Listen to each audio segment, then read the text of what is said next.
vidéo 13, parce que hier, je me suis trompée, j'ai dit vidéo 11, on avait déjà un. Donc, ce soir, on est rendu au vidéo 13 du défi 30 jours, 33 heures.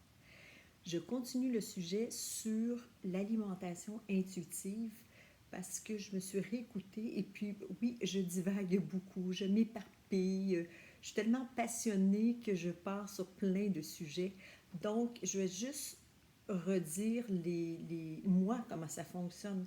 C'est mes trucs à moi, ça ne veut pas dire que c'est correct pour vous.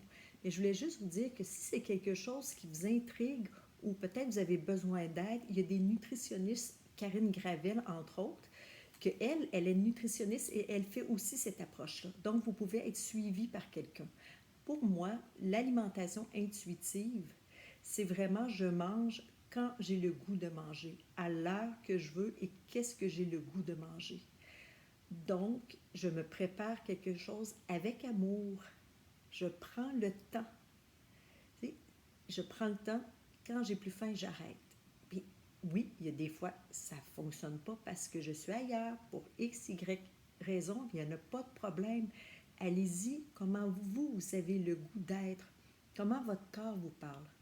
C'est sûr qu'au début, ça va être tout un changement parce que, comme j'ai dit, parce que vous avez la possibilité de tout manger. Donc, l'autre chose aussi, c'est que je sais qu'il y en a qui disent, ben, OK, mais nous, on a des enfants, on a une famille, tout ça. C'est possible de le faire, euh, je veux dire, en suivant des règles. Le matin, il y a les enfants, tout ça.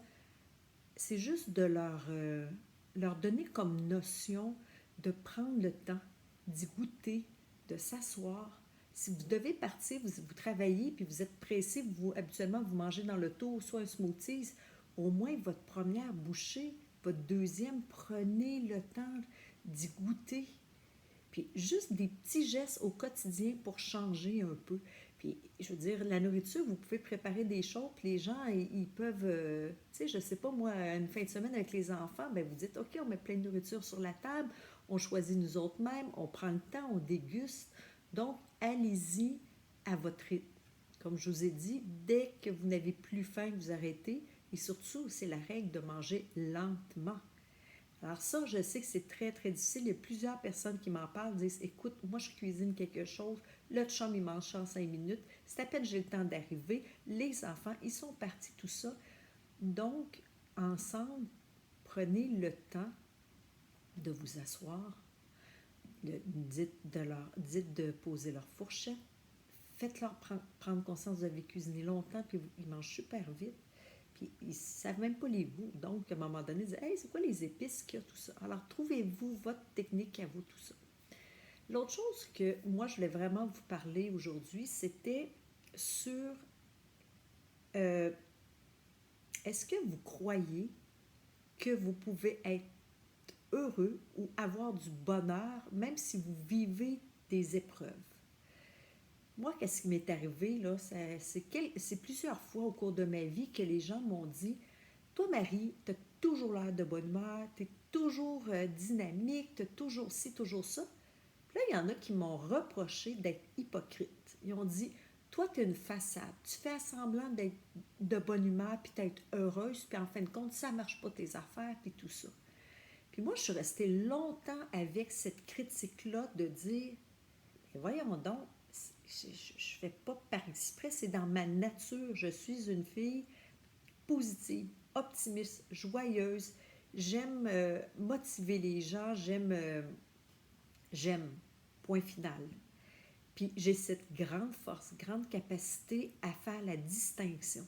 Oui, il peut m'arriver des choses vraiment, vraiment très difficiles, mais comme je vis dans le présent, puis je pense que je dois avoir un grand cœur d'enfant, ça aussi, il y en a beaucoup qui me l'ont dit, que j'étais bébé Lala. Mais moi, j'assume parce que je suis pas bébé Lala, je suis juste amoureuse du présent, puis je suis une femme qui s'émerveille. Comme là, le soleil se couche, c'est de toute beauté, c'est magnifique. Moi, quand j'ouvre mes yeux le matin, je regarde dehors, puis je remercie. Je suis heureuse, je suis encore en vie. Puis malgré tout ce qui peut m'arriver ou des épreuves ou autres, il y a toujours quelque chose au quotidien que je vais apprécier, puis je vais dire merci. Alors, je vais revenir sur ça demain, sur vraiment la notion de pouvoir être heureux, même si on vit des choses très difficiles. Parce que pour moi, être heureux, c'est de remercier, être dans la gratitude, de redonner aux autres au quotidien. Je ne peux pas être toujours dans le passé ni dans le futur. Tout ça, c'est au quotidien. C'est vraiment, je prends quelque chose, tu sais, je ne suis pas tout le temps de même, là, c'est pas ça que je vous dis, je ne suis pas une sainte, loin, loin de là. C'est juste que j'ai cette capacité-là à reconnaître la beauté alentour de moi. J'ai cette capacité d'émerveillement. Je suis toujours comme, wow, comme là, quand je marche dans la forêt, c'est à tous les jours. Les feuilles commencent à sortir, puis des arbres, là, c'est rouge, rouge, rouge. Et là, je marche, puis là, hop, tout d'un coup, c'est encore plus rouge, plus... Wow! C'est aussi quand je me réveille, là, il y a un arbre qui commence à venir rouge. C'est tellement beau. Ça m'apporte du bonheur, un grand bonheur. Ça, c'est la capacité d'émerveillement, la capacité de dire merci, la capacité de dire que, ben, cette épreuve-là, OK, c'est pas le fun, puis j'aimerais mieux pas ça, ou en tout cas. Mais moi, je suis une optimiste, donc je me dis, c'est pas pour rien que ça arrive, il faut juste que je trouve le pourquoi. Des fois, ça peut prendre un an ou deux. Tu sais, c'est pas tout le temps magique, là. C'est pas ça, pas du tout, là. J'ai rien de baguette magique, j'ai rien de ça. Je vous parle juste de moi. Mais si vous pouviez avoir juste, juste ce côté à être émerveillé ou essayer de rendre l'autre meilleur, j'en parle souvent, hein. Tu sais, moi, c'est vraiment le meilleur de toi, c'est vraiment mon concept, le meilleur de toi. Est-ce que vous pouvez faire quelque chose pour l'autre, votre chum, votre blonde, un beau bonjour le matin, porter un verre de jus? Moi, je sais que le chum à ma mère, Gilbert, pour le nommer, Gilbert, écoutez, il va porter le café à ma mère depuis, je pense, 20 ans qu'ils sont ensemble. Quand ils sont ensemble, il fait toujours ça. C'est tellement beau.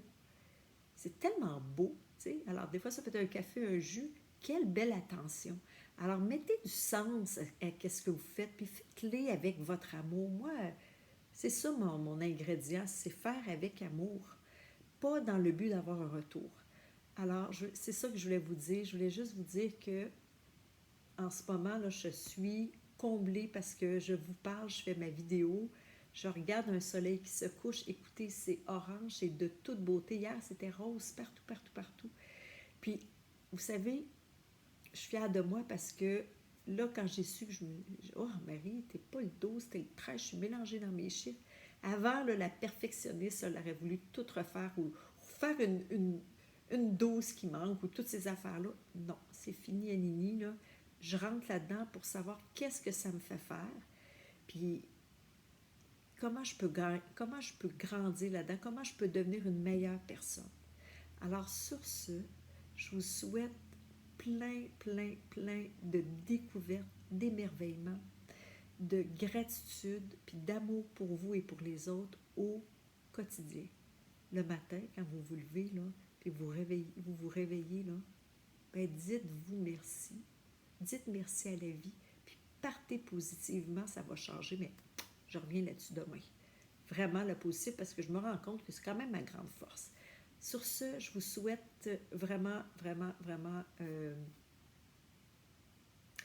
de prendre soin de vous, prendre soin des autres, puis de donner avec amour. Alors, abonnez-vous à la chaîne, partagez, puis écrivez-moi vos défis. J'ai encore une personne aujourd'hui qui a...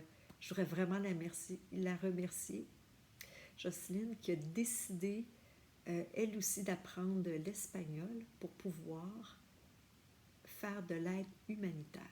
Moi, là, c'est wow, c'est juste wow. Puis là, vous voyez, j'aurais voulu le dire au début de ma vidéo, mais c'est pas grave. Peut-être que je vais m'en reprendre à l'autre vidéo, mais parce que je trouve ça touchant. Merci à toi de me suivre là-dedans, puis merci d'être qu'est-ce que t'es, d'apprendre quelque chose pour faire de l'aide humanitaire. C'est juste un gros, gros wow. Alors, au revoir, à demain.